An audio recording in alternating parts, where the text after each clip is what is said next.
welcome to another episode of the Managing Innovation podcast. It's wonderful to have the chance today to talk with Victor Facina, who is the innovation manager for a very interesting Brazilian company called Trashin. There might be a clue in the name about what they do. Trashin, there's something there. But basically, we've got a big challenge in sustainability. In fact, we've got not just one, but many mountains to climb if we're going to save the planet. But one of the biggest mountains is a mountain of waste. And this is for many of us, oh dear, what do we do with it? But if we can reframe, it becomes an opportunity. And this idea of the circular economy is very much what Trashin is trying to do. So Victor, thank you so much for joining us. Really great to see you. I wonder if we could start, just if you could position Trashin. What is the company? What does it do? Okay, thanks. First of all, thanks, John. It's a pleasure to be here. It's a great honor, and especially to present Trashin here. So as you mentioned, Trashin actually perceives this challenge of waste as an opportunity. That's what we try to do. So the company started 6 years ago around by mostly offering waste management solutions, innovative waste management solutions for residential apartments, for big groups of residences. And then we started doing also for shopping malls and other establishments.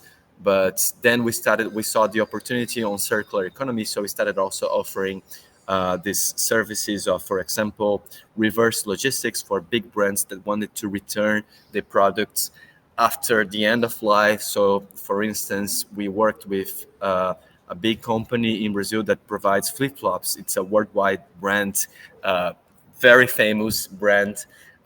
We started helping them to structure their reverse logistics program and so on. So that's what Trashin does. We offer innovative and technological solutions to promote the circular economy and transform this challenge in opportunity, basically. That's very nicely put. And yes, I did see some reference to the flip-flops company when I was walking through Heathrow Airport. And already part of the advertising is they're sustainable. And I guess you're a part of why they do that. I wonder if I could take you back. I know you've recently joined the company, but its origins was as a startup. And clearly startups, lots of passion, lots of energy, but obviously a lot of focus. So what did it begin with? And what has changed? What's now happening as you've grown, as you've scaled? What are the sort of targets now for the business? So, I started at Trashin. It's been like a little bit more than 3 months, but I was a consultant before. So I know the company, I know the CEOs quite well for a while. And I already had time enough to perceive what is the challenge now. So Trashin started as a very innovative company. So we were like at the frontier, like working with circular economy. It is already like a new topic. It is okay. It's getting closer to mainstream, but it is still innovative. So we started like as an innovative company. It's in our DNA. But now we grew up. We have like 40 people already. Like 40. Good morning. Hello. Fernanda. Hello, everyone. Good morning. How are you doing? Good. John is recording. We already started the podcast, so just keep on going, and then you help me, Fernanda, as we go. I'm explaining to John like our challenge now as like what's our challenge like being in a startup and with innovation. So basically, we started as an innovative company, and now the challenge is that like okay, we escalated. We have like already around 40 people, 43 people in our team, and now the challenge is to keep innovative. So people got quite busy now. People are working like over hours. For example, Fernanda is a person that works a lot of hours, so she's always busy. And our challenge is how do we keep our innovative DNA with also like pursuing our break even.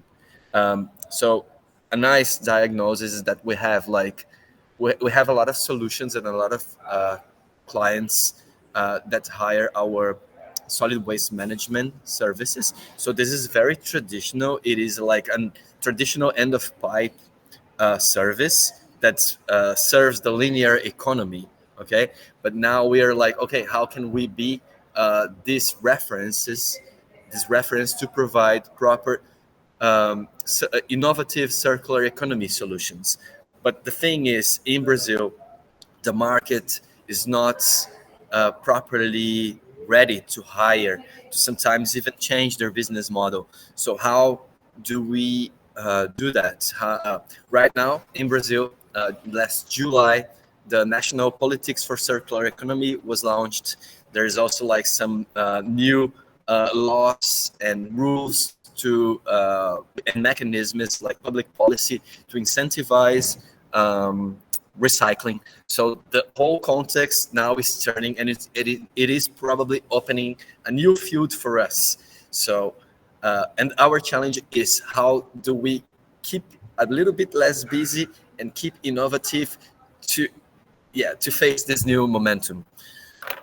That's lovely. Thank you so much. And Fernando, welcome. It's great to have you join us. As I said to Victor, I was amazed when I saw a presentation by some of your colleagues earlier this year in Porto Alegre, and I thought that's a really interesting company.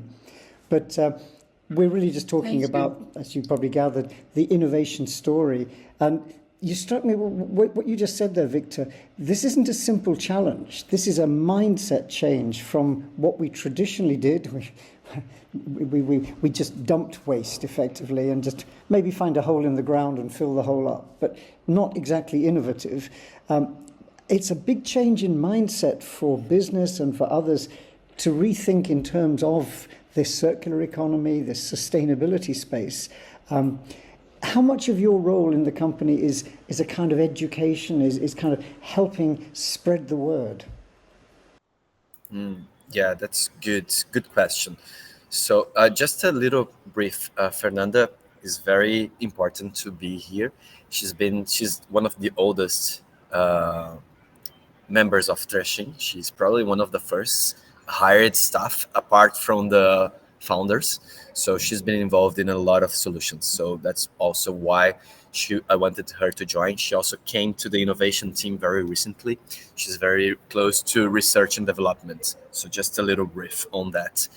And well, I think that Trashin grew up quite fast, and we hired a lot of people that had experience in working like in traditional business, and they work well on that. But most of the team is not super aware about the challenge, and this is also one internal challenge that we got. Like the first one is like the cultural one, to how to keep innovative, how to maintain space to provide innovative solutions, but also to perceive what is the challenge, because it's super deep. When you start, I started, for instance, for example, I started doing my bachelor thesis about reverse logistics, and then you open a whole new world. And then I started on reverse logistics, and then closed loop supply chains, and then you just learn about waste management being an end of pipe, and then you enter the whole world of circular economy, and also it's super. There's a lot, so it's sometimes hard to position yourself and to understand what is sustainability, what is this green, what is not green, what is greenwashing. So it's super complex, and here it's an internal challenge for us to educate our team on that. Yes, please, Fernanda. Yes. Compliment. Well, my English, my English is not that good as Victor's, but I will try. It's been a long time that I don't speak, but let's try. Actually, we are having a nice moment now in the company, because we are starting a group, the ESG group, which is a moment. We have people, including Victor is in this group as well.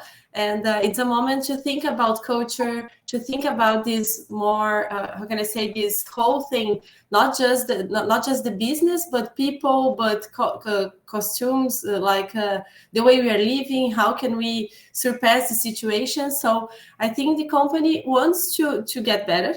Everybody knows that we have a problem, but not exactly what the problem is, the exact problem, because there are a lot of problems, but we are trying to see these little things to start getting better. So Victor is here to help us with this challenge. But I think we are having a good time because we are trying to see things.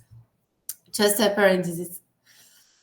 Yes, and thank you for it's fascinating. And one of the things I've seen from your website is that, as well as the services that you offer in many different things, you also use the word education quite a lot. And this seems to be part of your offering. I wonder, could you talk a little about how education plays a key role?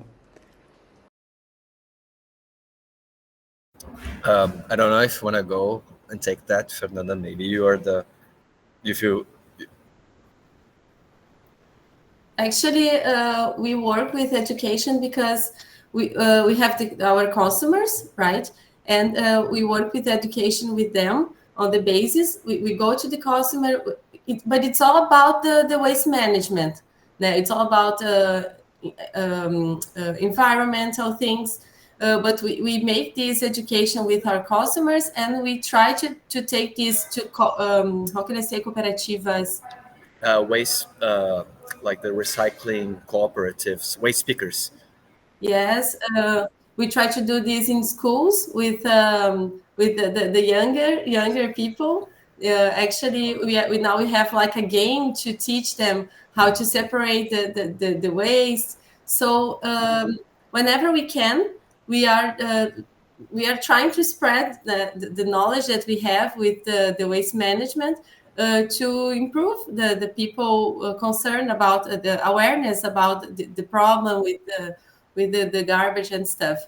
So I think today we have these levels, like the customers, we have the corporate, this recycling people, we have the schools, and also our social medias that we are always, talking about problems, talking about solutions, because we also love to talk about solutions.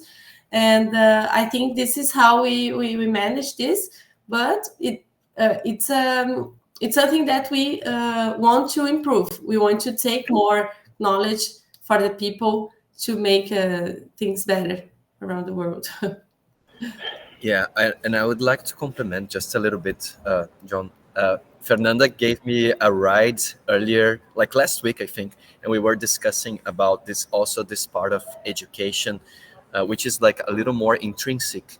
When you, for example, the customer calls you and he wants to practice, he wants circular economy, he wants sustainability, but this is also like a pre-cooperation education, because you also have to help the customer to understand what he wants, and sometimes it's not even clear to us. So this is also a challenge for us, like how can we try to systematize a little bit more and put some like solid grounds to understand, okay, like let's go this way or that way. So there's also this part of education of the customer. There is this education of the public, which is like what Fernanda mentioned, but also the education of the customer. Very interesting, very interesting. And when we look at innovation, and in this case we're talking very much about some really important concepts, but it's an innovation. It doesn't happen overnight. It follows this S-curve, a few people get it, and then it accelerates. And we try to understand what affects that. One of the lessons we've learned is it's great to have examples. It's very hard when this is all theory. Once you have some examples, other people can look and say, oh, I see what and they begin to follow. So I wonder, now you've been running for 6 years, doing some great stuff and clearly growing. Do you have a couple of stories which tell about the success, but also demonstrate that this is a viable idea? Fernanda, I think I'll let you talk about some of our experience. I mentioned before about our experience with the flip-flops, traditional company in Brazil. I'm not mentioning names. I don't know. We didn't negotiate, first of all. And sometimes our customers can ask for some alignment before. So we do have this experience with this biggest Brazilian provider of flip-flops, which will help them to close the cycle. And also an American shoe brand that will help them to to reintroduce the shoes after the end of life back in the productive cycle. And I don't know, Fernanda, if you want to talk some more cases, if you want to bring. Yeah, exactly. Actually, in these two cases, I think we can say the name of the partners. First one, the flip-flop one is Havaianas, and the second one, the shoe is Nike. And I had the pleasure to manage this project. It was amazing. I love to make part of this. Actually, Victor was on the beginning of the Havaianas project as well. He started, and then I continued. Actually, I was thinking that we have like now we are working with events. We make the waste management and we bring ideas of sustainability for events. And we made a guide for the people. It's for free. And this thing that you said, that to bring examples, is so it got so clear for me that works, because this guide, we have the indication, and then one trashing case, and the indication, and then the trashing case. And it was so illustrative for me to see how we are doing sustainability in the events. So I think this idea is brilliant, to spread the knowledge for the people. And thinking about another cases, I think we have some cases with how can I say,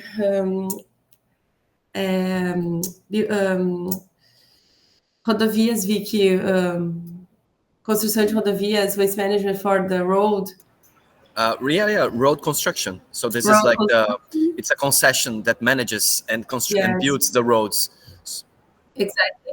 We have two cases with these people that they really want to make this circular. So we made this project to see what are the ways. We have the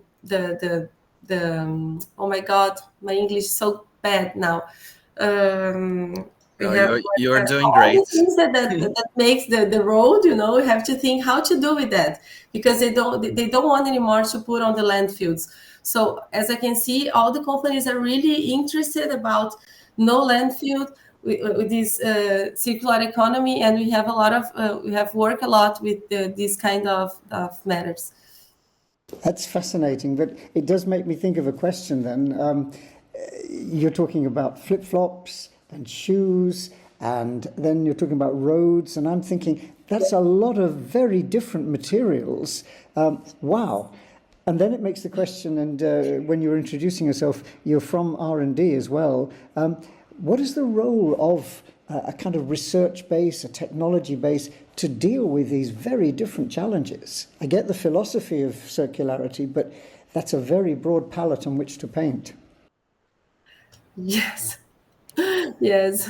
Okay, you can go, Vic. Yeah, no, just start. But also mentioning you, I think one of the things is like to work in a startup, we could for these last years work quite freestyle, as Fernanda mentions. So yeah, I mean, you have a lot of different challenges, and you have to learn by doing sometimes. And like for example, in the northeast of Brazil, you have a lot of challenges related to coconut disposal, because it's a super complex. It's very complex fruit. It is sometimes you need some technology to accelerate the composting processes. So it's just like, okay, you have a challenge, and then you have, okay, get together, research, talk to partners. And the thing is, Trashin has a lot of R&D, but we always try to operate, because we'd like to make things happening. So it's action oriented.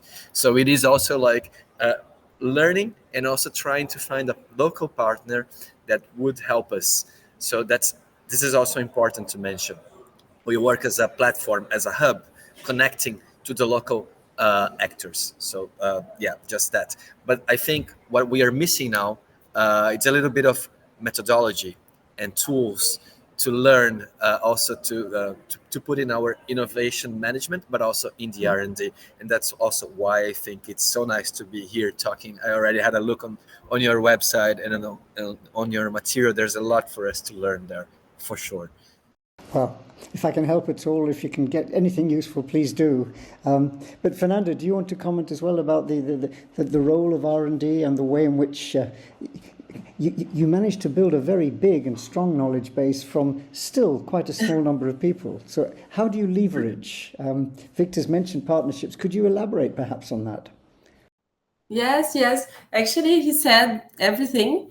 I started here. Well, first I'm engineer. I'm a plastic engineer. So I know a lot of people that can help me. So when the project start, we have like a Scrum. We use the Scrum to make like some steps to follow. But we are always thinking about okay, this is not working, let's redirect, let's do it different, and it's something that really gives me like a that that cone on the belly, like oh my god, and what about now? But we are always thinking with another people, we're talking to other people like what can we do now, and then we are just doing like this, and in the end I think the final the thing that we get in the end is a good result, because we have like we talk to a lot of people, we have a lot of information. Sometimes we talk to universities, then we use the laboratory, the labs and stuff. So we have a strong how can I say net that help us with these projects, and this is how we do it. We call people, we talk to people, we engage people. Even the people from the company, we talk a lot to them to see what they have already tried, what went wrong, what went okay. So it's like how can I say? It's like trabalho em conjunto. We made it together with the company. Teamwork. It's teamwork. With the company, with the partners, and this is how we do it. And I think I think I'm learning a lot for sure. No, just to add that one of our challenges, organizational challenge, is that how do we systematize that? How do we leverage all the knowledge that is acquired? Because it is much concentrated in the heads of some key people. How do we put this out on the reach of the whole team, for the people, like sometimes even the commercial team don't understand what we can offer. And a few weeks ago, me and Fernanda started like a weekly meeting with the commercial team to help them understand the sustainability challenge of one of our customers already in the base, like what we can offer more. So they know that Trashin sometimes is not just a waste management company, that we can also provide innovative and technological solutions for promoting circular economy. So yeah, a lot of challenges. I mean, it's exciting, sometimes a bit stressing, but mostly exciting. No, I'm getting a very real sense of excitement. It sounds like a great fun place to be, a bit scary sometimes, but fun, which is not a bad advertisement. But in many ways, that's a great demonstration of this idea of open innovation. You know, the main principle is you don't have to be enormous with this huge laboratory anymore. Not all the smart people work for you. That's okay, as long as you know how to make the connections. And by the sound of it, particularly you emphasize local connections. And I think that relevant thing in a country the size and scale of Brazil, that's quite important as well. But perhaps I could come back to what you just said, Victor, this question of system, because one of the challenges in moving from being a startup to a scale up, and that's very much where you are now, is you need systems. It doesn't work on it's nice to think it can all be informal and everyone knows each other. It can't. So putting systems in place without stifling the innovation. Systems are easy to put in place, but they can squeeze the life out of things. So maybe if you could talk a little about your experience in walking this, if you like, a tightrope, this balancing act between the need for system, but keeping the innovative, the open flair about you. Mm-hmm. So it is important to just a little comment on before. So Trashin works already in the 25 Brazilian states. So it reaches the whole Brazilian territory, which is awesome. I mean, not every minor city, but in every state we are already working. So and also another important thing to start this answering your question, is that Trashin originally started as a system idea. So it has a lot of IT background, and we have an IT team that is constantly helping to develop solutions so we can put most of our knowledge, most of our actions, every like the data in the system. So this is definitely something that it is important. So we have this. This is what allows us to be big. Sometimes I even tell the CEO, maybe you remember the Power Rangers. I say Trashin is like a big Megazord, because sometimes it is like working like, okay, there is some cohesion. Sometimes it lacks cohesion because it's so big, and sometimes we have so deep action in so many places. So it is hard to keep the cohesion, but it's, yeah. So the system works. The system helps us a lot. I'm not super close to the system because I work mostly like trying to organize the innovation side now. But also, I think the challenge now it's also, okay, keep the system like the cohesion, but also systematize. I mean, systematize in the sense of reading, of developing routines that help us construct, because sometimes we're called in many different directions. How can we keep the routines? I mean, we are three engineers here. We know how it's important, like in our background at least. Maybe we deconstructed a bit, but yeah, how do we keep this systematic, systematized way of working? Yes, because it strikes me that in the style of business that you're working in, there might be a real risk of reinventing the wheel, of seeing something and solving that problem as if it was the first time, whereas in fact you've solved something similar somewhere else. And that building that knowledge base and using it seems to me a real challenge, but a real opportunity for you. Perfect. Yeah. True. I think it is. We are, yeah. We also developing like we're trying to. We have knowledge management challenge here, Yeah. I think, but we are going on that. We have this ESG committee already. This group of work, so we are working on that. Exactly. But I think that John brings something really interesting, because maybe what we sell is not so innovative, but what we do is. So maybe we can, the process doesn't need to be so innovative, but what we do on the process, it is innovative. And I think maybe we are trying to do something more than we need on the process.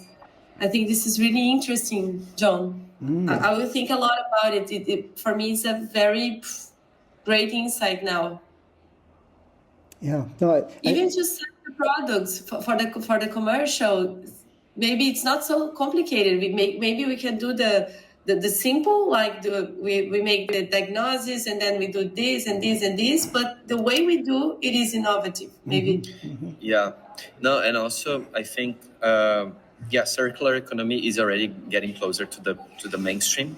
But what you see, most of the people, most of the think tanks and everyone is just talking about the promises of circular economy. And I can say that due to our CEOs and our founders' philosophy, we are at the forefront of the action, because we actually are quite hands-on, and this is very innovative. Yeah, I agree. Like it's easy to think circular economy is beautiful, but it's very hard and complex to make it happen, and we do that, and that's a great thing of Trashin. Perfect. I had an opportunity a few years ago to visit Ireland and the city of Dublin, and that's a typical European city. And I went to visit the waste recycling plant, which was a commercial operation. It was a contract to the local authority.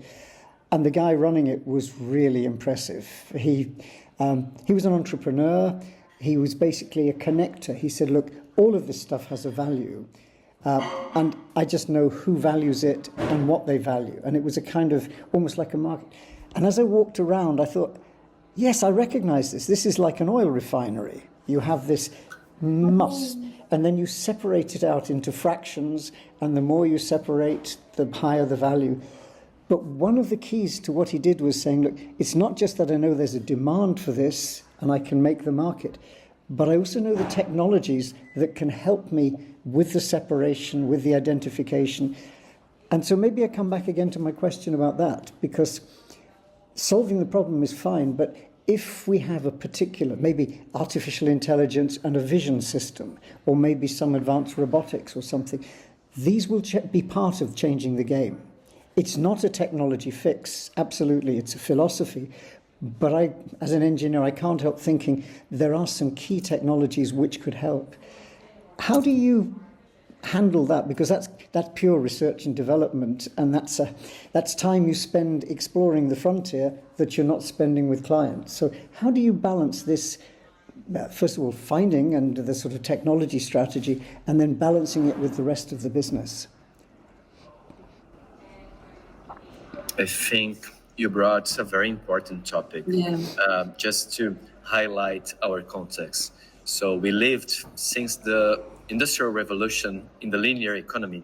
So the whole technology was developed thinking on that mindset, as we just had infinite resources, and also we wouldn't have to deal with our waste. Just for example, in the US, this is a nice information. I read one of these days that the US has dump sites like the landfills to keep the same level of disposal and consumption for 200 years, because there's so much space. And that's why also maybe the US don't mind as much as Europe, for example, that has a lot less space. So just, sorry, I went away from the question a bit. No, it's central. But yeah, I think that the technology is very important. We have like some projects that we are developing, like to understand, for example, waste generation relating to different areas in cities, and also to understand consumption habits and try to maybe work on that, also to generate information.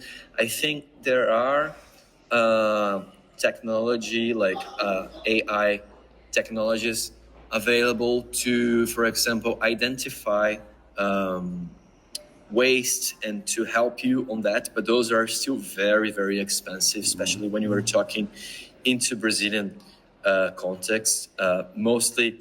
And also in Brazil, it's super complex, but because technology sometimes can be perceived as something taking over the jobs of people. For example, in Brazil, you have more than 1 million people surviving on collecting, sorting, and commercializing the waste. So Brazil, for example, has one of the highest taxes of, one of the highest percentage of aluminum recycling. So we recycle almost 100% of the aluminum because it has a high value. So a lot of people survive on that, even more than Europe. So it's super complex. How do we bring technology? We're always trying, but it's also sometimes expensive. Sometimes also the market is not ready to pay as much as it costs. And also identifying the type of waste is just one part of it. I see circular economy. I like to bring the idea of industrial ecology, which is perceiving our industrial, all the industrial system as it has to work as the natural world works. So you have the primary consumer, the secondary consumer, and then you have like the compositors like the bacteria and the fungi. So our system, we have the production and the consumers super developed, but you don't have like those bacteria and fungi to decompose and bring it back to the system. The technology has to develop on that way and become cheaper so we can do that in the necessary scale. Sorry, I went a bit on but Fernanda, if you want to complement a bit on the technology. Yes, I think that I was thinking about the responsible also for the, how can you say, the people who make the packaging the fabrics, because the industries, because when we try to, actually we had a case that it was a big supermarket and they want to be zero landfill until 2030. And then we start to look to their waste, what was going on there. And then we realized that if on the packages, we have more information about the kind of the plastic or stuff, it would help a lot on the whole chain until the end of the recycling thing. And we realized that it was really hard to make this happen, unless, at least unless the government put something, like you have to put more or bigger, or you have to make a code, or have to prepare the people that make the recycle with some artificial intelligence to read that thing, so it is a really complex system as a whole. So this is one thing. The other point is that we have a lot of kind of waste, we have like a Coca-Cola, a can of Coke, and then you have the same can, in another form, like when someone steps on it. So we have to make a lot of pictures with a lot of angles, with a lot of kind of to see that this used to be an aluminum can, for example. So despite of the cost of the technology, we have to learn the machine. You have to make the machine learn a lot of pictures. So it's really, really complicated. We have a partner in Rio de Janeiro that they collect trash from the water.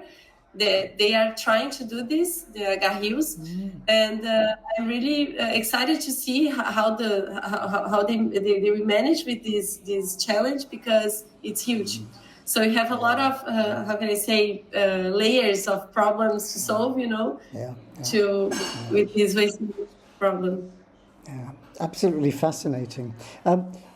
A word that you've both used many, many times in this conversation is system, and I think that absolutely summarizes it. These days, it isn't about what one single organization does, no matter how clever it is. It's about working as a system.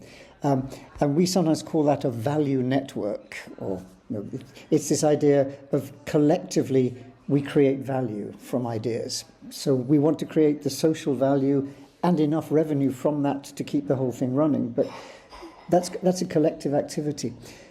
And that suggests partnering with different kinds of players. And you've already mentioned, for example, government and some of these recent legal changes which are making the context better. They're making the maps in which this can happen. And you've talked about your education outreach and working with schools and others, and part of that. I wonder, could you comment a little bit on this?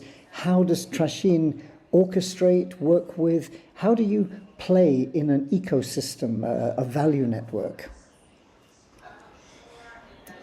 Great question. Yeah, I think I had the same feeling that we were talking a lot about systems, and I think this is one of the main principles of circular economy. It requires a systems thinking perspective. It's because you don't do the transition to a circular economy on your own. It's not like a company comes and tells you, I want to be circular. Okay, if you want to close the loop, maybe your waste is not going to be a nutrient for your own system. Maybe it will serve somewhere else. And that's, for example, what we did with Havaianas. So we had to connect with a lot of other actors. Just this example. And I think, you have to involve, you have to know the regulations, you have to work with the public policies and the public authorities and with education. So we do have this whole systems perspective, and we work with a lot of them. Like, for example, on R&D, we work with the university. Sometimes we work with public, with education of the consumers, with the education of the customers, and with the public authorities, sometimes to make the right public policy for that to become profitable, because sometimes you need to incentivize. But we don't have that super organized. I'm also realizing now, hearing you, how overarching, like how big it is our work. It is not just serving, it's just connecting. I mean, it is systems innovation. Because it is systems innovation, because you are making new connections between actors that are new, and sometimes, and I'm a big fan of systems thinking, by the way. Like there is, I love reading Donella Meadows, maybe from thinking in systems, and I think you are innovating if you are making new connections on the system between the actors that weren't there, and this would allow new behaviors. So I think we do that a lot, and maybe we should highlight that even more, because we have a very Cartesian way of thinking. Like, and in Brazil, we need sometimes fast solutions, and sometimes we don't capture this subjectivity that is so important, and that there is part of the transition to the circular economy. So it's nice to talk about that. Lovely, yeah. No, and I think it's if I go back a long way with looking at innovation. Certainly in the last century, the focus was the enterprise. Everything, it was like the sun at the center of a universe. It's not like that now. It's system, and we have to learn to work with other players who may not always want the same thing as we do. So it's negotiating and finding what's in it for them. I'm sure this is your daily experience, but I think this working at a system level is important. But Fernanda, do you have some thoughts around this? No, I think it's Victor said it all. I think this is it. Not so much to compliment. No. Yeah, it strikes me that in 6 short years you've learned a great deal, and the company is clearly changing. It's growing bigger, but it's also growing in new ways of working. Maybe I could ask you, and Fernanda particularly, since you've been there from the very early days, what have been some of the key learnings? What are the things, as an innovative startup that has grown to being a successful scale-up, what are the things you've learned as an organization? I think that one thing that really that I really think is that when you are a startup, we want to grow fast. We want to grow fast. And then sometimes you start doing without thinking, without systematize, without organize things. So this is something that I really learned from a startup, that if someday I will create my startup, I will not let the flow, the rush, how can I say, pass by everything, because when you get bigger, you suffer a lot without, because you don't have enough processes. That I think this is the main thing that we are talking. The processes, even the system, because in the beginning, no, you can do whatever, do anyway, because we're small, then we can fix. But when you get bigger, these small mistakes that we made from the past, they get a really, really, really big problem for us. So I think that we have to pay attention, because okay, we are a startup, we need to grow fast, but we need organization. I think this is, for me, the key point: organization. How to deal with the time, because you are growing fast, but you don't have a lot of people, because we start small. So then suddenly you have a lot of customers, but we have few people, and then everybody start working, and the process go down again. So how to balance this we have to go fast. We have to grow fast, but we have to be organized. I think this is the main problem that we face today, because it's something that maybe we don't took care on the past, and now we are suffering. I think this is a big learning that I take from Trashin. Very interesting. Yeah. I think this is the biggest that I can think. And how this make difficult to, how can I say? Yeah, it's about organization and run organization, how to manage this thing.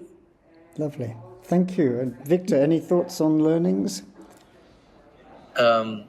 I'd like to actually compliment. I think Fernanda brought a very important point, because a few weeks ago I did a benchmark meeting with one of our investors, head of management, Irani, and so Sonia. She's been working with innovation for 18 years, and this was one of her main worries about Trashin, because she mentioned, sometimes it feels that you are so busy that you are not keeping the necessary space to Yes. keep on providing innovative solutions, this qualitative breakthrough. This is the important. This is what big companies expect from companies our size. And sometimes we are like in this in between. Sometimes we are working like with big companies. As a big company, and sometimes like how can we keep that essence? So I think just that I would like to compliment. Yeah, and I'm learning so many things in this already 4 months. It's been a super nice journey. That sounds great.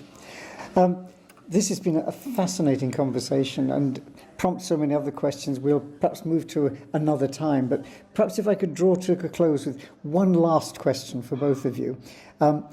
It's almost November, so Christmas is not too far away. So imagine, if you will, that I'm the Christmas fairy. I'm that fairy that comes and I can grant you one wish, any wish you like.